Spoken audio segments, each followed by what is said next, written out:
Hello everyone, welcome to my channel. Please subscribe and hit the bell icon. The Curse of Oak Island, the team begins drilling a third giant shaft at the Money Pit. This week on The Curse of Oak Island, the team started drilling a third 10-foot wide steel caisson shaft at the Money Pit on the site of the old Dunfield excavation. The guys believe that Robert Dunfield came close to retrieving the treasure in 1965, but that he couldn't dig deep enough.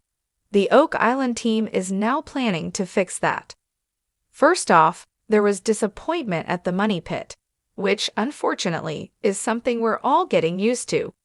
Shaft number 2, otherwise known as Early Christmas 1 EC1, was brought to an abrupt end after the hammer grab began hitting hard rock. There was no early Christmas this year, as the guys called a halt to drilling. That's 2 shafts down and only 2 more to go. The team reconvened in the war room to determine where to put the third shaft, and they opted for the site of the previously drilled borehole F4, which is very close to the C1 cluster. This new site is a bit of a no-brainer.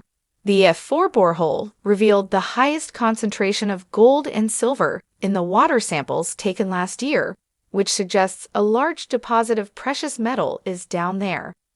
New Money Pit shaft will follow the Dunfield excavation. This new position is right over the deepest site of the Dunfield excavation. From 1965 to 1966, Robert Dunfield made a gargantuan effort to retrieve the treasure by digging a massive hole at the Money Pit that was 100 feet wide and 140 feet deep, but sadly it ended in failure. Dunfield had been aiming for a depth of approximately 150 feet, but he suffered from constant cave-ins, floodings, and bad weather, meaning he abandoned the project at 140 feet. The Lagunas suspect that he just wasn't deep enough, and that with their modern technology, they can do a better job. Let's hope so. Team needs to move fast as winter is coming to Oak Island. The team will need to move fast. The guys were already muffled up wearing heavy coats, meaning that winter and the end of the season will be coming soon. The first 2 shafts were open to much fanfare, but the third, not so much. The team clearly just wanted to get on with it. The new shaft was named DH82 after veteran Oak Island treasure hunter Dan Henske. On learning the news, he quipped, "So you can blame me if it all goes wrong." The early signs for DH82 looked promising. The drill team encountered little resistance and reached 75 feet very quickly. And towards the end of the episode, the hammer grab started pulling out large timbers. This wood appeared old and looked to have been cut using old-fashioned tools. Unfortunately, there was no more time on last night's episode, so fingers crossed they start hitting the good stuff next week.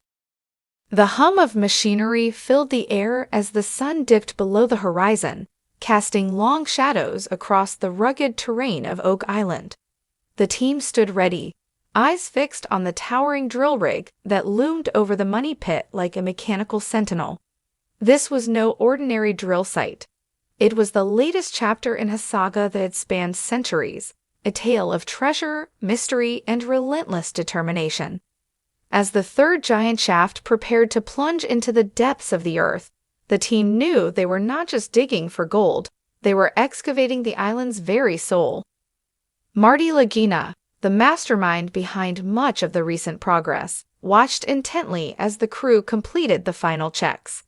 The pit had been the focal point of so many efforts before, but this time, something felt different.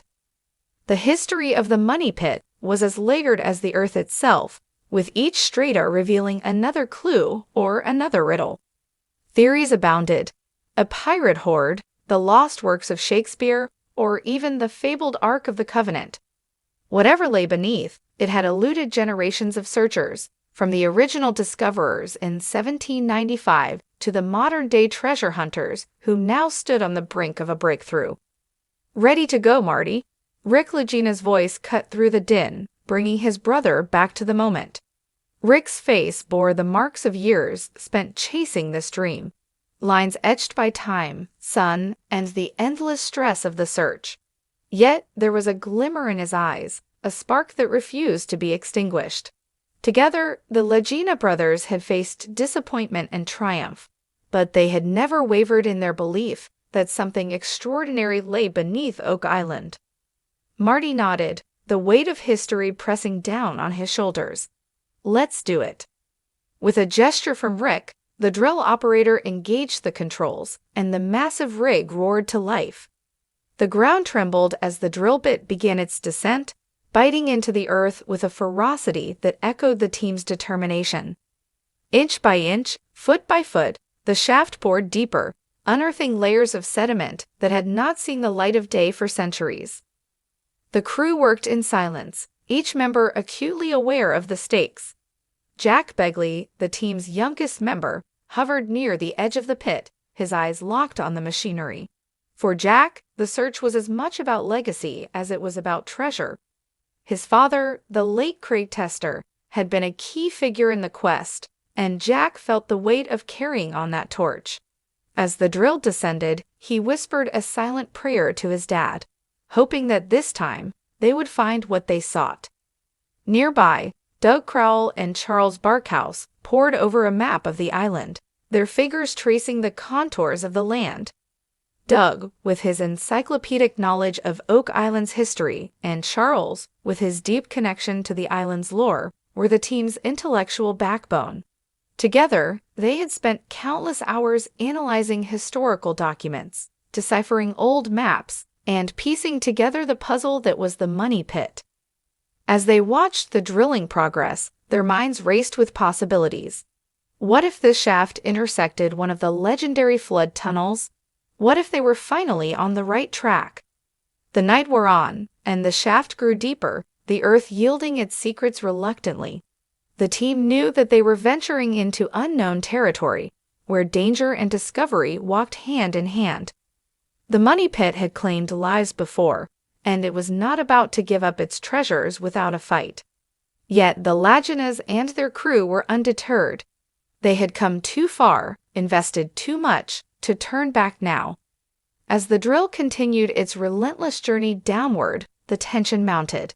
Every scrape of metal against rock, every groan of the machinery, was a reminder that they were inching closer to something monumental.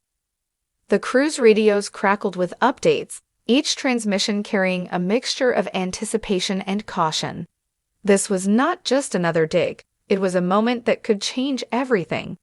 Hours passed, and fatigue began to set in, but no one was willing to step away, not when they were so close. Marty and Rick huddled together, discussing the next steps. If they hit water, a constant threat on Oak Island, they would have to act quickly to prevent flooding. If they encountered an obstruction, they would need to decide whether to drill through it or redirect the shaft. Every decision was fraught with risk, but that was the nature of the quest. Suddenly, the drill hit something solid, a jarring thud that sent a shockwave through the machinery. The operator quickly halted the descent, and the team gathered around, hearts pounding in their chests. What had they hit? Was it bedrock? A man-made structure? The possibilities were endless, and each one carried its own set of implications. Marty exchanged a glance with Rick, his expression unreadable. "What do you think?" he asked, his voice barely above a whisper.